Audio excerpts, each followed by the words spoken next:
Salut tout le monde, c'est Mush, le pirate qui vaut 43 millions de berries. Aujourd'hui, 4ème épisode de One Piece Story. Je vous avais demandé de choisir entre Scratchman Apoo et Basil Hawkins, et vous avez été une majorité à choisir Hawkins. Vous avez été presque 1000 à voter. Vous pouvez déjà voter pour le personnage du prochain épisode. Vous aurez le choix entre U-Rouge et Van Augure. Il suffit de cliquer juste ici.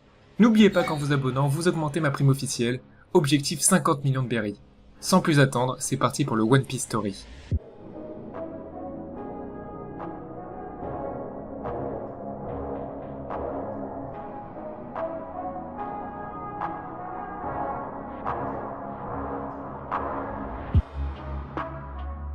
Rapide présentation, Basil Hawkins, aussi appelé le magicien, est un pirate originaire de North Blue. Il fait partie des supernovas.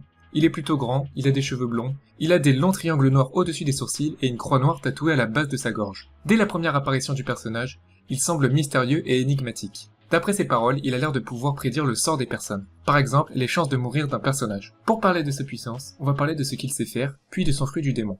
Avant son arrivée à l'archipel Sabaody, il possédait une prime de 249 millions de berries. Il était classé en 3ème position parmi la prime des supernovas. C'est déjà un indice très important permettant de dire que c'est un personnage très puissant. Hawkins parle comme un voyant, il a l'air capable de lire les signes. On a vu qu'il savait utiliser les cartes pour déterminer l'issue d'un événement. C'est quelque chose de très fort car ça lui permet d'agir en fonction de la probabilité du succès de l'événement. Pour le moment, toutes ses prédictions ont l'air justes. Par exemple, il avait prédit que Luffy survivrait à ses blessures après la guerre de Marineford. On se souvient lorsque Kizaru s'approche de lui pour demander où se trouve Sentomaru, Hawkins est en train d'utiliser ses cartes. Il n'a pas du tout l'air intimidé par l'amiral. Il a l'air de toujours rester calme et de savoir quoi faire contre ses adversaires.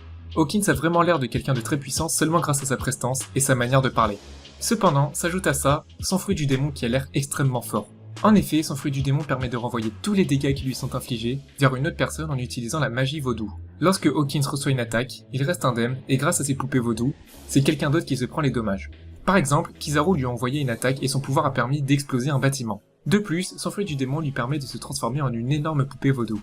On ne connaît pas encore l'étendue de son pouvoir, mais le peu qu'on connaît suffit pour dire qu'il est très puissant. On pourrait croire que grâce à son pouvoir, il est immortel. Cependant, il y a un point faible. Le nombre de poupées vaudou qu'il conserve en lui est limité. Kizaru avait affirmé qu'il serait compliqué pour lui de se battre qu'avec une dizaine de poupées vaudou. Par contre, cela signifie qu'il peut avoir un plus grand nombre de poupées qu'il le souhaite. Comme je l'ai précisé précédemment, Hawkins était celui qui avait la 3ème prime la plus élevée des supernovas sur Sabaody, après Kid et Luffy.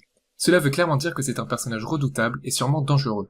On peut se fier aux incidents causés par Luffy qui lui a permis d'avoir une prime de 300 millions de berries.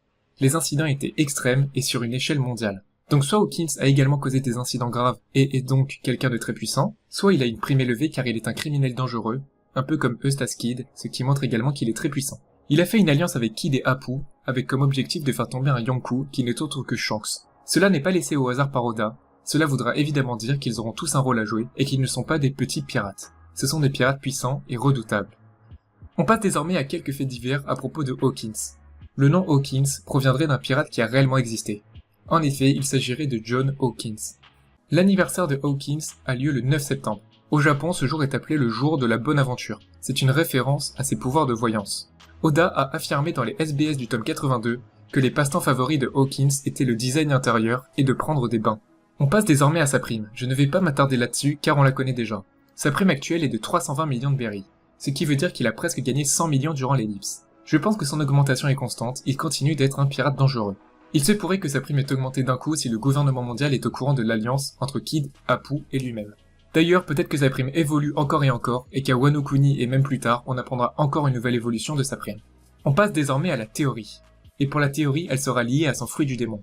Tout le monde peut croire que son fruit est de type Paramecia.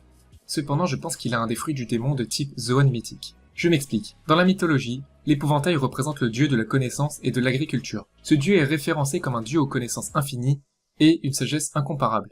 Les connaissances seraient en lien avec le fait qu'il maîtrise les cartes, et la sagesse m'a directement fait penser à sa première apparition lors de cette scène.